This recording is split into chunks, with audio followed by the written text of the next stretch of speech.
Having rewatched the director's cut of the original Robocop, I decided I would go ahead and give another shot to the 2014 reboot.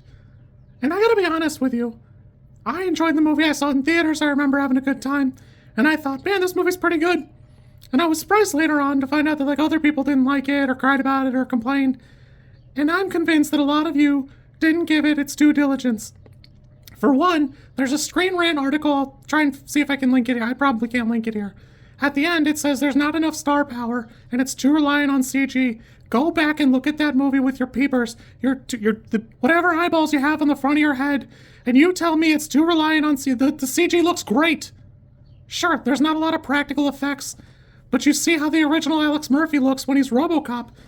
It only gets so much better. It doesn't matter that it was like 30 years after that. There's a limit to how much better it could possibly have looked. And plus, it was like it's towards the end of the era where we actually let CG artists cook with the ingredients they're supposed to. That movie looks phenomenal. There's not a shot where it's Robocop romping around, or even the moment where he transforms like Budget Bumblebee for Michael Keaton, that he doesn't look fantastic. 10 out of 10. That movie is so good. And I can tell that a lot of you aren't even trying when you're responding to this movie, because a couple of the responses were, it doesn't do enough to justify its existence. Let me help you. It's still a Robocop movie. I don't know what you're looking for here, but a lot of you sat through 4 or 5 Sony Spider-Man movies without Spider-Man being in them. You gotta learn to pick a lane. And I'll be the first to admit that I am a huge Joel Kinnamon fan. I think he's fantastic in what he shows up in. It's a shame that Altered Carbon isn't going on, because it did seem like season 3 would be a return to Joel Kinnamon.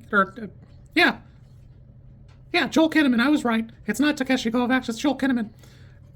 How dare you try and trick me. Anyways, and I liked the Anthony Mackie season. I'm sorry that show went away. I thought the show was great.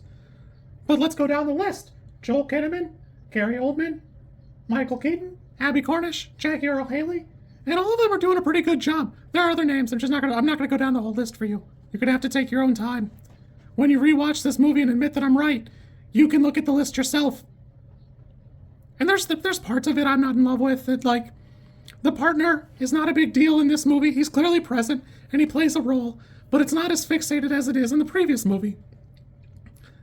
Whether you like that or not, I actually think this is, like, if you were rating this straight up as its own thing, this movie's a 9. I'm fine with telling you that the original Robocop is an 8. Whether you do the director's cut or not, it's got some flaws. There are parts of it that don't fit well together. I've talked in my other video about how the villains handle the return of Murphy and how only one of them knows. And at the end, even if Red Foreman knew, there's nothing there. He just dies. That is what it is. And as a sadistic fuck, I wanted it to be more there. He could have talked about his family who have gone missing by now, or in the wind, whatever. They're not there. But this movie does a great job of showing everyone at their height. Michael Keaton as a villain, he seems so smug even as he's talking to the wife. This is so good. You guys should have given this a better chance. And some of this stuff is so prescient. I didn't mean to cut this video this way. This voice is just way harder. I don't know if it's because it's the girl. Even though it's the same puppet voice as, like, the monkey, this one just seems way harder to me, and it takes more out of me. Yeah, that's it. Samuel L. Jackson plays such like a prescient role because he's like a Tucker Carlson type, Bill O'Reilly or what, I can't remember that other dude's name that I didn't like. But, like, the closing and opening of that in his show, it's so good. And even Jackie Earl Haley has, like, a great callback. I wouldn't buy that for $1. I don't know what else you guys could have wanted, unless it was a shot-for-shot remake, or Paul Verhoeven himself came out of, like, what I assume at the time was retirement, to redirect the movie. This movie's so good, not everything has to be like this hilarious satire. Some of it can just be a good movie and do a good job. People argue all the time about Starship Troopers as other, like, big movie, and I think that it's almost a negative because of how much people, like, never shut up about not understanding it. This movie's so good, I think you guys didn't give it a chance. It's absolutely a 9. I'll die on this hill. Right here. I'm gonna die. I've actually read this trivia section pretty recently, so I, like, took a minute to, like, go read it again. And nothing really, like, jumps out at me that I didn't touch on.